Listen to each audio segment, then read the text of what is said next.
우리 하나님 말씀 마태복음 13장 24절에서 30절까지 말씀을 보도록 하겠습니다. 마태복음 13장 24절에서 30절까지 말씀입니다.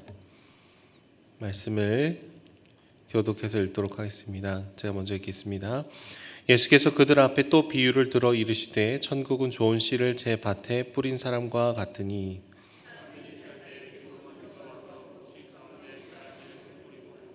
싹이 나고 결실할 때에 가라지도 보이거늘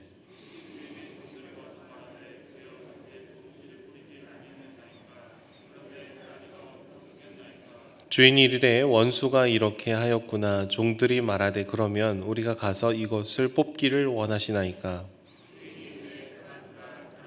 다가 곡식까지 뽑을까 염려하노라. 둘 다 추수 때까지 함께 자라게 두라. 추수 때에 내가 추수꾼들에게 말하기를 가라지는 먼저 거두 불사르게 단으로 묶고 곡식은 모아 내 곡간에 넣으라 하리라. 아멘. 일제강점기 시절에 독립운동에 관련된 이 암살이라는 영화가 개봉된 적이 있습니다. 이 영화를 보면은요, 독립운동을 펼친 사람들에 대한 얘기가 나오고 또 반대로 친일 행적을 벌였던 사람들에 대한 얘기도 나옵니다. 영화의 말미를 보면은 친일파 역할을 연기했던 한 배우가 재판을 받는 장면이 나오는데요. 그는 오히려 자기 자신도 사실은 독립운동을 했던 사람입니다. 막 이러면서 소리를 치는 장면이 나옵니다. 그래서 자신의 몸에 일본 놈들이 쏜 총알 6방이 제 몸에 박혀 있다라고 하면서 자신의 상의를 이렇게 막 펼치면서 보라는 거예요. 내가 정말 독립운동했던 사람입니다라고 외치는 것이죠. 하지만 그는요, 처음에는 독립운동을 했을지 모르겠으나 영화상에서는 나중에는 독립운동가들을 배반하고 팔아넘긴 사람이었습니다. 시작은 비슷할 수 있겠지만 나중에는 전혀 다른 이 친일파로 돌변을 하게 됐던 것이죠. 영화의 맨 마지막에 이 역할을 했던 배우가 죽기 전에 물어봐요. 어떻게, 왜 우리를 배신했던 거냐라는 질문을 받았을 때 그는 대답합니다. 정말로 해방이 될지 몰랐으니까. 정말로 해방이 될지 몰랐으니까 내가 배신을 하게 된 거다라는 얘기를 해요. 아무리 독립운동을 해도 현실이 바뀌는 것 같지 않으니까 조금씩 타협을 하다가 나중에는 포기를 해버린 것이죠. 해방이 올 줄 알았더라면, 그것을 믿었더라면 고통과 아픔이 수반이 되겠지만 그러나 옳은 삶을 여전히 살아갔을 것이라는 이 여운을 남기는 대사를 보면서 저는 개인적으로 하나님의 나라에 대한 고민을 하게 됐습니다. 여러분, 우리는 종종 예수님을 믿고 나서 이 땅 위에 임한 하나님의 나라를 바라보고 소망하고 갈망을 하다가 우리 삶의 현실에 부딪히게 될 때가 있습니다. 하나님의 나라가 정말로 이 땅 위에 임하는가? 정말로 그 나라는 확장되어 가는가? 이것을 요원하게 보여질 때도 있다라는 것이죠. 그러다 보면 어느샌가 그분의 나라를 갈망하지 못하게 되고 이 세상의 방식에 익숙하게 저희가 살아가게 되는 것 같아요. 우리는 종종 이 땅에 이미 시작된 하나님의 나라에 대한 얘기를 듣기도 하고 그러나 아직 완성이 되지 않은 하나님의 나라의 이 긴장 관계를 들을 때가 있습니다. 그런데 그런 하나님의 나라가 뭔가 더디게 오는 것 같은 순간이 우리 안에 주어지게 되면은 굉장히 답답하고 이제 불안해지게 되는 것이죠. 하나님이 정말로 이 땅을 다스리시고 통치하고 계신다면은 우리가 살아가는 삶의 현실이 왜 이렇게 불리하고 죄악이 가득하고 어지럽습니까? 라는 질문을 하나님께 드리게 됩니다. 정말로 주님께서 이 땅을 통치하시고 회복시키시는 것이 맞습니까? 마지막 때가 정말로 오기는 오는 것입니까? 라는 반문을 주님 앞에 드리고 싶을 때가 있습니다. 법조문을 미꾸라지처럼 피해가는 사람들이 더 많은 것을 갖고 더 많은 것을 소유하고 그것을 자랑하는 모습들도 많이 보게 되고요. 하나님의 말씀을 믿으면서 주님을 신뢰하면서 걸어가는 사람들에게는 오히려 당장의 그것에 대한 보상보다는 아프고 힘들고 어려운 일들을 통과해내야 될 때가 더 많기 때문에 그런 것이죠. 그러면 우리도 질문을 하게 됩니다. 정말로 그분의 나라는 오는가? 오기는 오는가? 타협을 해야 되는 것은 아닌가? 세상의 방식대로 그래도 어느 정도 걸어가도 되는 것이 아닌가라는 이 질문점이 찾아오게 되더라라는 거예요. 누군가는 그리스도인임에도 불구하고 믿지 않는 사람들과 굉장히 유사한 삶을 살아가기 시작을 합니다. 현실을 살아가려면 이럴 수밖에 없다라고 얘기를 할 수도 있고, 이것이 타협을 하는 것이 아니라고 스스로를 합리화할 때도 있겠습니다. 여러분, 예수님을 처음 만났을 때 유대인들의 마음은 어땠을까요? 로마의 압제 아래에서 살아가고 있었던 이스라엘 백성들은 메시아가 오시면 힘과 권력으로 오셔서 로마의 군인들을 다 쫓아내 주시고 우리 삶의 현실을 굉장히 급격하게 바꿔주실 것이라는 기대를 했었을 것입니다. 그런데 예수님이 진짜 오셨지만 그들의 삶의 현실은 그다지 바뀌지 않은 것 같아요. 예수님은 힘이 없고 소외된 자들, 병든 자들, 이 삶의 주변부에 있는 사람들만 회복시키실 뿐이지 뭔가 정치적인 힘을 모은다거나 권력을 소유하신다거나 군사를 모집한다거나 그런 모습을 전혀 보이시지 않았기 때문입니다.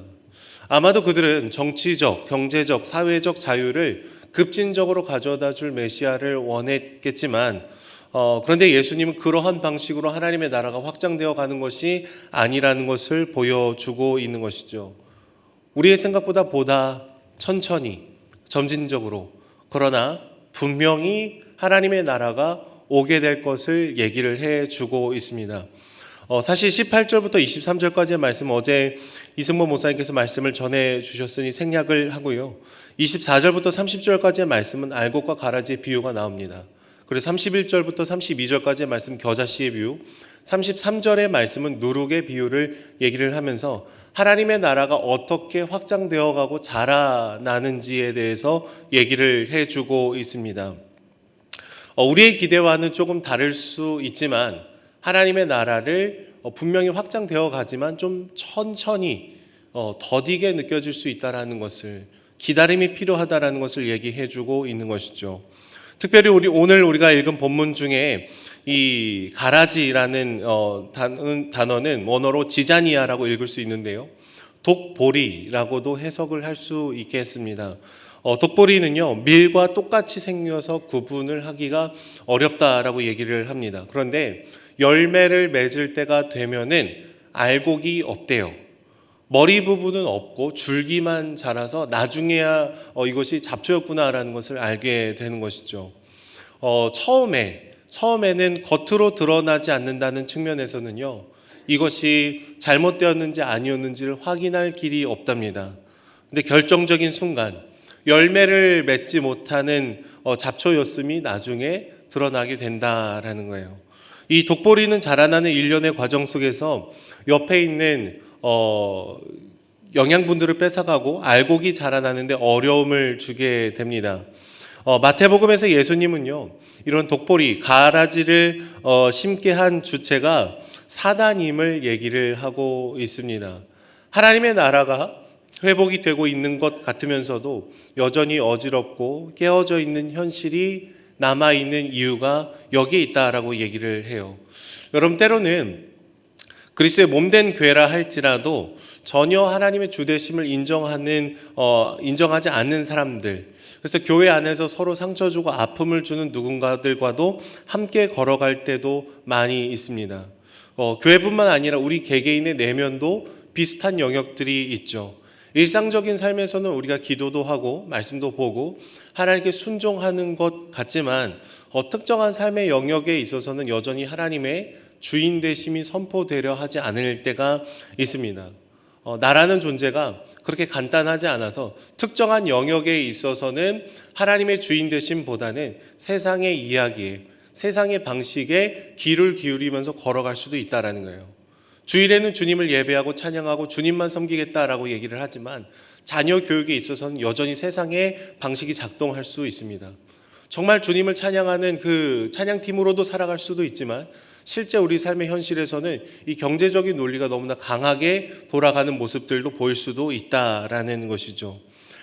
하나님의 나라가 우리 안에 분명히 이루어지고 있지만 군데군데 그 영역 가운데 여전히 우리가 주님의 뜻을 따르지 않으려는 지점들도 분명히 남아 있다라는 거예요. 교회적으로도 그럴 수 있고 개인적으로도 그럴 수 있고 하나님의 나라 더 넓은 영역에서도 그런 일들이 여전히 주어질 수 있다라는 것이죠. 그래서 우리 영혼도요, 성장과 성숙이 굉장히 더뎌 보일 때가 있습니다. 마치 열매를 맺고 있는 것인가 고민이 될 만큼 지지부진할 수도 있다라는 것이죠. 예수님의 제자들은요, 예수님에게 물어봅니다. 당장 이 가라지를 뽑아야 됩니까? 라는 질문을 했을 때 예수님은 어떠한 대답을 하실까요? 가만히 둬라 라고 얘기를 하시죠. 기다리라는 거예요. 심판을 유보해 두십니다. 참된 성도들, 알곡을 갖고 있는 성도들을 보호하기 위해서 당장의 심판을 행하시진 않으시고 시간을 주십니다. 인내의 시간을 허락하는 것이죠. 그런데 분명히 얘기하는 것이 있어요. 나중에 추수의 때가 오면은 독보리, 즉 가라지는 뽑혀서 불에 타오르게 될 것이다 라는 것은 분명하게 얘기를 해주고 계십니다.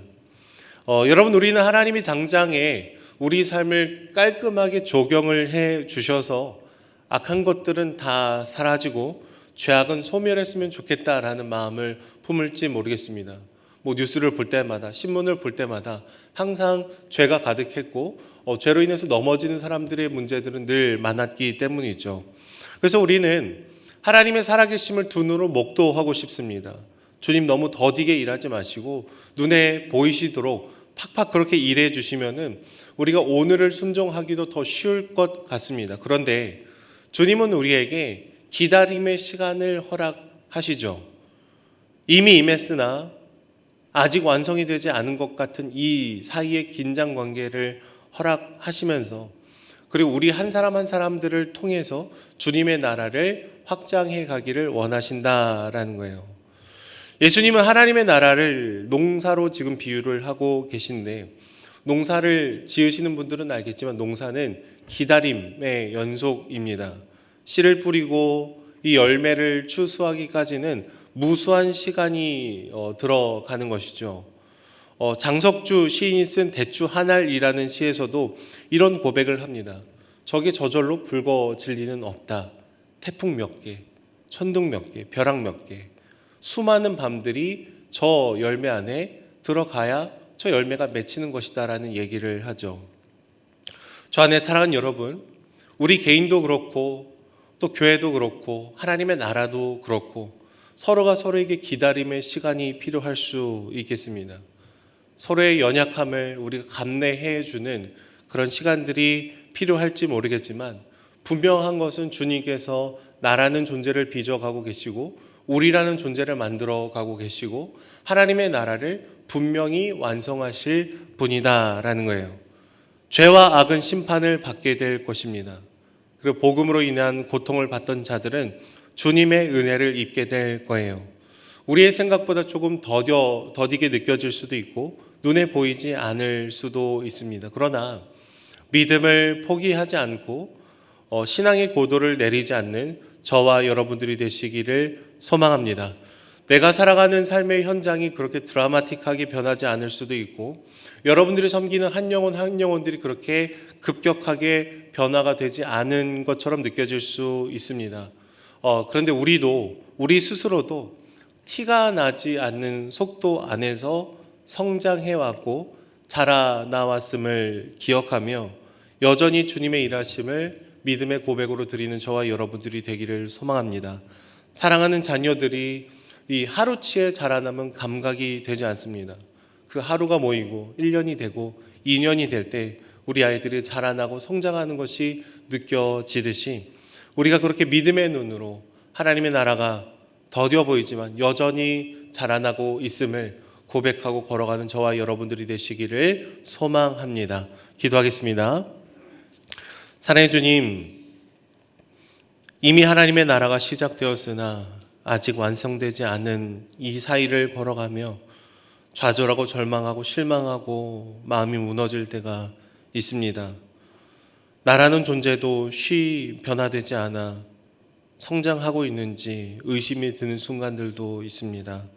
그러나 주님, 하나님의 나라를 친히 이루시고 자라게 하시고 분명히 그 나를 완성시켜 주실 주님을 찬양합니다. 우리에게 인내의 시간을 허락해 주시고 서로를 위한 기다림의 시간을 허락해 주신 줄로 믿습니다.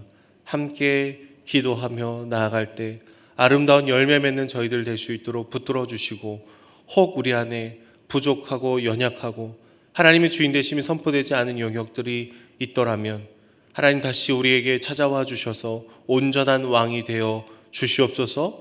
우리의 행동과 우리의 말과 우리의 가치관과 우리 삶의 모든 방식 가운데 주님 총체적인 왕이 되어 주셔서 주님을 따라가는 놀라운 기쁨과 그 열매를 마주할 수 있도록 역사하여 주시옵소서. 감사드리며 예수님의 이름으로 기도드립니다. 아멘.